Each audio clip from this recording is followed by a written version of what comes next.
ओम नमः शिवाय। नमस्कार दोस्तों, आपके अपने चैनल प्योरिटी ऑफ लाइफ में मैं नीलम शुक्ला आपका बहुत बहुत स्वागत करती हूँ। जो यह पढ़े हनुमान चालीसा हो सिद्ध साखी गौरीसा। तुलसीदास ने ये लाइनें हनुमान चालीसा में लिखी हैं, जो कि 100% सही है।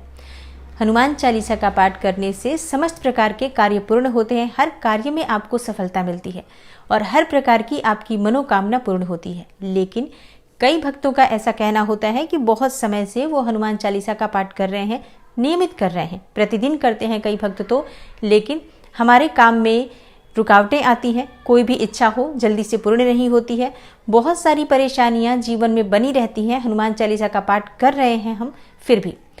तो आज की वीडियो में मैं आपसे बात करने वाली हूँ कि अगर आपकी कोई बहुत विशेष मनोकामना है, जो चाहते हैं कि हनुमान जी शीघ्र ही पूर्ण कर दें, तो इसके लिए किस प्रकार से हमें हनुमान जी का पाठ करना चाहिए। देखिए, हनुमान जी का पाठ करने के कई तरीके होते हैं। कुछ भक्त नियमित तौर पे प्रतिदिन हनुमान जी उनके इष्ट देवता हैं, इसलिए वो आराधना करते हैं।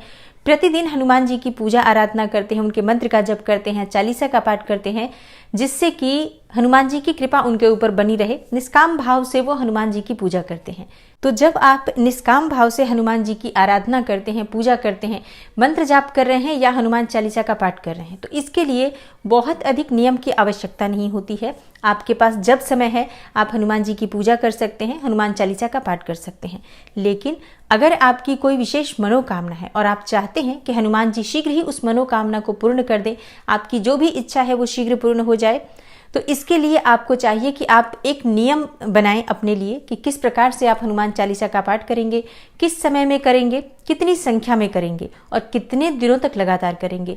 अगर आप नियम के साथ हनुमान चालीसा का पाठ करते हैं, तब आपकी जो कामना होती है वो बहुत शीघ्र पूर्ण होती है। तो आज की वीडियो में मैं आपसे बात करने वाली हूँ कि अगर आपकी कोई विशेष मनोकामना है, तो मात्र 11 दिन हनुमान चालीसा का पाठ आप किस प्रकार से करें, जिससे कि आपके मन की चाहे जो भी कामना हो वो पूर्ण हो जाए। और ये उपाय आप किसी भी कामना को पूर्ण करने के लिए कर सकते हैं। जैसे कि आपके नौकरी में समस्याएं आ रही हैं, नौकरी पाना चाहते हैं, या अपना घर चाहते हैं, कर्ज से मुक्ति चाहते हो, या परीक्षा में सफलता चाहते हैं, या फिर जीवन में बहुत अधिक परेशानियां हैं, बहुत अधिक संकट है, संकटों से मुक्ति चाहते हैं, परेशानियों से मुक्ति चाहते हैं, संतान की कामना है या धन की कामना है, या फिर आपके रिलेशनशिप में बहुत अधिक प्रॉब्लम्स आ रही हैं, जैसे कि पति पत्नी के रिश्ते मधुर नहीं हो, या मनचाहा जीवन साथी चाहते हैं, विवाह में बहुत अधिक विलंब हो रहा है, मांगलिक दोष के कारण आप परेशान हैं, मन में हमेशा नकारात्मक विचार आते हैं, नकारात्मक ऊर्जा से मुक्ति चाहते हैं। समस्त प्रकार की परेशानियों से मुक्ति पाने के लिए, समस्त प्रकार की मनोकामनाओं को पूर्ण करने के लिए आप इस उपाय को कर सकते हैं। आपकी कोई भी समस्या हो, इस उपाय को करेंगे निश्चित ही आपको लाभ होगा। तो मन की समस्त कामनाओं को पूर्ण करने के लिए हनुमान चालीसा का पाठ किस प्रकार से करना है, किन नियमों का पालन करना है, किन बातों का ध्यान हमें अवश्य रखना है, किस समय ये पूजा करनी चाहिए, ये समस्त जानकारी आज आपको इस वीडियो में मिलने वाली है। वीडियो को पूरा ज़रूर देखिए और अगर आपको आज की वीडियो अच्छी लगे तो लाइक भी ज़रूर कीजिए, शेयर कीजिए फैमिली फ्रेंड्स के साथ। और चैनल पर पहली बार आए हैं, अगर अभी तक आपने चैनल को सब्सक्राइब नहीं किया है, तो आज की वीडियो अगर आपको अच्छी लगे तो चैनल को सब्सक्राइब ज़रूर कर लीजिए और बेल बटन को भी प्रेस कर लीजिए। इससे ये होगा कि इस चैनल पर जो नई वीडियो अपलोड होंगी उनकी नोटिफिकेशन आपको सही समय पर प्राप्त हो जाएगी। तो सबसे पहले जान लेते हैं कि हनुमान चालीसा का पाठ अगर आप करना चाहते हैं तो आपको किन बातों का ध्यान रखना चाहिए। तो सबसे पहला नियम जो इस उपाय का है, एक ही समय पर आपको हनुमान चालीसा का पाठ करना है, इसलिए समय निश्चित कर लीजिए। आप चाहें तो सुबह भी कर सकते हैं, चाहे तो शाम के समय कर सकते हैं।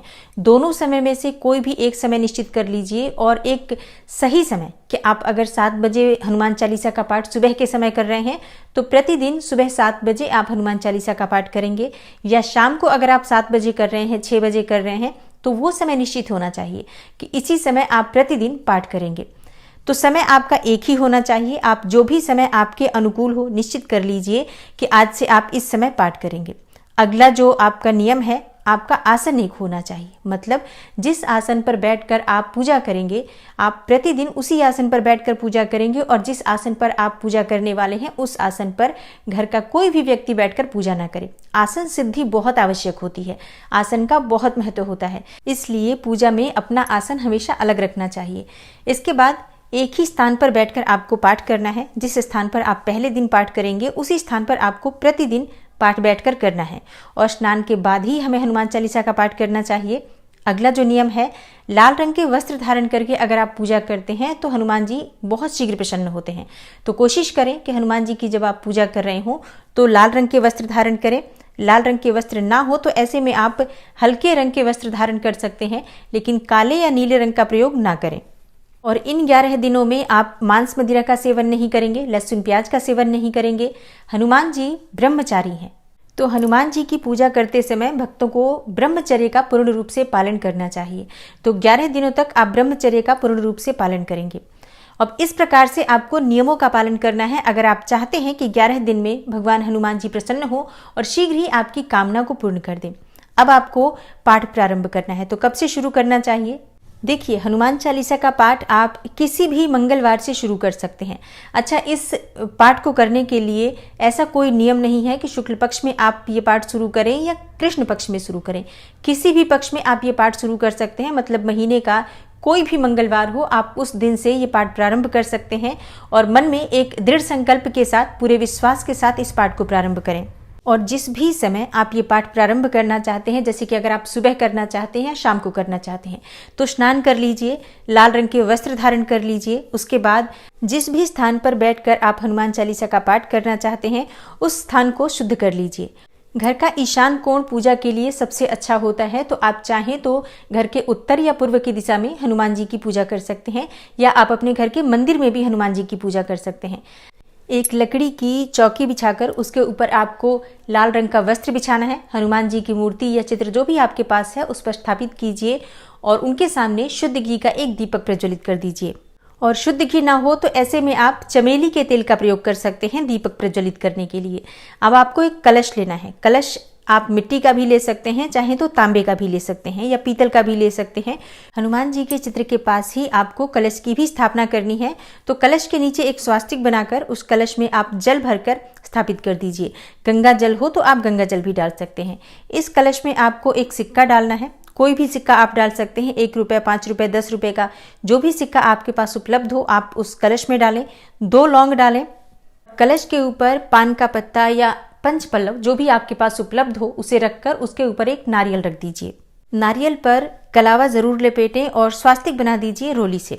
इसके बाद हनुमान जी के सामने बैठकर अपने दाहिने हाथ में जल और पुष्प लेकर हनुमान जी के सामने संकल्प लीजिए कि आप 11 दिन तक लगातार हनुमान चालीसा का पाठ करेंगे। किस कामना से करना चाहते हैं वो भी हनुमान जी के सामने कहिए। आपका पाठ निर्विघ्न पूर्ण हो इसके लिए हनुमान जी से प्रार्थना कीजिए। आपकी जो भी मनोकामना हो हनुमान जी की कृपा से वो शीघ्र ही पूर्ण हो, इसके लिए प्रार्थना कीजिए। आपके इस पाठ में जाने अनजाने कोई भी भूल चूक हो जाए इसके लिए क्षमा प्रार्थना कर लीजिए। और अब आप पाठ प्रारंभ कीजिए। तो प्रतिदिन 11 पाठ आपको करना है, मतलब हर रोज आप 11 पाठ करेंगे और 11 दिन तक ये पाठ आपको करना है। हर रोज जब आप पाठ करने बैठेंगे तो अपने सामने एक गिलास में भरकर पानी रखेंगे। हनुमान जी को भोग अर्पित करेंगे। भोग आप किसी भी चीज का अर्पित कर सकते हैं, चाहे तो गुड़ का भोग लगा सकते हैं या किसी फल का भोग लगा सकते हैं, मतलब जो भी सामग्री आपके पास उपलब्ध है यथासंभव हनुमान जी को भोग लगाइए। लाल पुष्प हनुमान जी को बहुत प्रिय है, प्रतिदिन हनुमान जी को लाल पुष्प अवश्य अर्पित कीजिए। इस प्रकार से प्रतिदिन हनुमान जी की आपको पूजा करनी है। जो हमने कलश स्थापना की है वो कलश हम 11 दिन तक रखेंगे, उसे बिल्कुल भी हिलाना नहीं है, बिल्कुल उसे स्पर्श नहीं करना है। दीपक आप प्रतिदिन पूजा के समय जलाएंगे। इतने समय अवश्य दीपक जलता रहे जितने समय तक आप पूजन कर रहे हैं, मतलब पूजन के समय दीपक प्रज्वलित रहना चाहिए, इस बात का आपको ध्यान रखना है। और 11वें दिन जिस समय आपने पूजा प्रारंभ की थी उसी समय आपकी पूजा समाप्त भी होगी। तो जब आपकी पूजा पूर्ण हो जाए, 11 पाठ आप उस दिन कर लें, उसके बाद जो भी आपने पूजा की है, जो भी आपने पाठ किया है, हनुमान जी के चरणों में उन्हें समर्पित करें। हनुमान जी से प्रार्थना करें कि जो भी जाने अनजाने आपकी पूजा में, पाठ में कोई भी प्रकार की भूल चूक हुई हो उसे क्षमा करें। और इसके बाद हनुमान जी से अपनी जो मनोकामना है उसे पूर्ण करने के लिए प्रार्थना करें। और 11वें दिन हमें कलश वहां से हटाना है। तो सबसे पहले कलश पर से नारियल हटाएंगे। आप नारियल आप विसर्जित कर देंगे, कहीं भी जल प्रवाह कर दीजिए वो नारियल, या फिर ऐसी व्यवस्था ना हो तो पास में कोई मंदिर हो तो वहां ले जाकर आप रख सकते हैं वो नारियल। स्वयं इसको तोड़ना नहीं है, ना ही इसको घर में खाने के लिए प्रयोग करना है, इस बात का ध्यान रखें। और कलश में जो आपने जल रखा है इस जल को आप एक किसी भी साफ पात्र में भरकर रख दीजिए। आपकी पूजा, आपके मंत्रों के द्वारा ये जल अभिमंत्रित हो चुका है, तो इस जल का प्रयोग आप बहुत अच्छे ढंग से कर सकते हैं। जैसे कि आप अपने घर के हर कोने में इस जल से छिड़काव कीजिए, इससे घर की नकारात्मक ऊर्जा दूर होगी। आप अपने परिवार के सभी सदस्यों को थोड़ा थोड़ा इस जल में से पीने के लिए भी दीजिए, स्वयं भी ग्रहण कीजिए। थोड़ा सा जल अगर आप किसी पात्र में भरकर रख देते हैं, जब भी आप किसी ज़रूरी काम से जा रहे हों तो आप इस जल में से थोड़ा सा पीकर जाते हैं, तो वो कार्य आपका निर्विघ्न पूरा होता है। जल में से सिक्का और लौंग निकालकर आप अपने पर्स में रख सकते हैं, अपने धन रखने के स्थान पर रख सकते हैं। आप अगर व्यापार करते हैं, चाहते हैं कि व्यापार में वृद्धि हो, तो आप इसे अपने धन रखने के स्थान पर यानी किसी गल्ले में भी रख सकते हैं। किसी भी कागज में या कपड़े में बांधकर भी आप रख सकते हैं, जैसे लाल कपड़े में बांधकर, और आप अपने धन रखने के स्थान पर रखते हैं तो आपका धन बढ़ता है, धन में वृद्धि होती है। और अगर आप अपने पर्स में इसे रखते हैं तो आप जहाँ भी जाते हैं आपका कार्य निर्विघ्न पूरा होता है। चाहे आप परीक्षा की तैयारी कर रहे हो, परीक्षा में सफलता पाना चाहते हो, या नौकरी के लिए जा रहे हो, तो इस सिक्के को, इस लौंग को अपने पास रखें, कि ये वस्तुएं अभिमंत्रित हो चुकी हैं मंत्रों के द्वारा, हनुमान चालीसा के द्वारा, तो ये आपके कार्य को भी निर्विघ्न पूरा कराएंगी और इसके साथ ही आपके धन में भी वृद्धि होगी। और अब इस वीडियो से जुड़े हुए कुछ सवालों के बारे में भी बात कर लेते हैं। जैसे कि जो हम हर रोज गिलास में भरकर पानी हनुमान जी के सामने रखेंगे पूजा करते समय, उस जल का क्या करना है। उस जल को आप जब पूजा करके उठेंगे, वहां से पूजा जब आपकी पूर्ण हो जाएगी, तो उस जल भरे हुए गिलास को आप स्वयं ही पी लेंगे। इससे आपके मन में, आपके जीवन में सकारात्मक ऊर्जा की वृद्धि होती है। और जो आप भोग लगाएंगे हनुमान जी को, ये आप अपने परिवारजनों को भी दे सकते हैं, स्वयं भी थोड़ा सा अवश्य इसमें से ग्रहण करें। यह हनुमान जी का प्रसाद है, तो सबको बांटकर ही खाना चाहिए। और अब आपका सबसे जरूरी प्रश्न, क्या महिलाएं इस उपाय को कर सकती हैं? जी हाँ, बिल्कुल कर सकते हैं। बस शुद्धता का ध्यान रखना चाहिए। पीरियड्स के समय में आपको ये उपाय नहीं करना है, तो आप 11 दिन ही हमें ये उपाय करना है, तो 11 दिन शुद्ध अवस्था के आप देख लीजिए और उसी समय में आप ये उपाय करें, जिससे कि ये जो 11 दिन का उपाय है आपका बिना किसी बाधा के पूर्ण हो जाए। दोस्तों, इस प्रकार से अगर आप हनुमान चालीसा का पाठ करते हैं तो 11 दिन के अंदर ही आपको परिणाम मिलने प्रारंभ हो जाते हैं। और अगर कुछ समय लगता है तो भी आपको धैर्य बनाकर रखना है। 11 दिन आप ये अनुष्ठान कीजिए, इस प्रकार से हनुमान चालीसा का पाठ कीजिए। कुछ समय बाद भी, यानी कि आपने जो पूजा की उसके कुछ समय बाद भी आपकी मनोकामना पूर्ण हो जाती है। हम कई बार, जैसे कि बहुत सारी चीज़ें 11 दिन के अंदर नहीं हो सकती हैं। जैसे कि आपको संतान चाहिए तो 11 दिन के अंदर संतान नहीं हो सकती है, 11 दिन के अंदर आपका घर नहीं हो सकता है। लेकिन अगर आपकी नौकरी की समस्या है या धनागमन में दिक्कतें आ रही हैं, तो ये जो परेशानियां हैं, इसमें आपको परिवर्तन इन 11 दिनों में ही दिखाई देने लग जाएगा और बहुत शीघ्र आपकी मनोकामना पूर्ण होगी। और जो बड़ी समस्याएं हैं, जैसे कि संतान प्राप्ति, अपना घर, इनके होने में समय लगेगा, तो आप पूरे श्रद्धा से इस उपाय को कीजिए।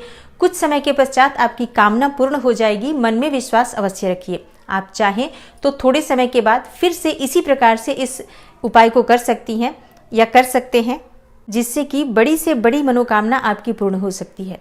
तो आशा करती हूँ आज की वीडियो से आपको लाभ अवश्य होगा। और अगर आपको आज की वीडियो अच्छी लगी हो तो लाइक ज़रूर कीजिए, शेयर भी ज़रूर कीजिए फैमिली फ्रेंड्स के साथ, और एक बार इस उपाय को करके ज़रूर देखिए। अगर आपके कार्य नहीं बन रहे हैं तो इस उपाय को करने से अवश्य ही वो बनेंगे। मैं मिलती हूँ आपसे अगली वीडियो में, तब तक के लिए नमस्कार।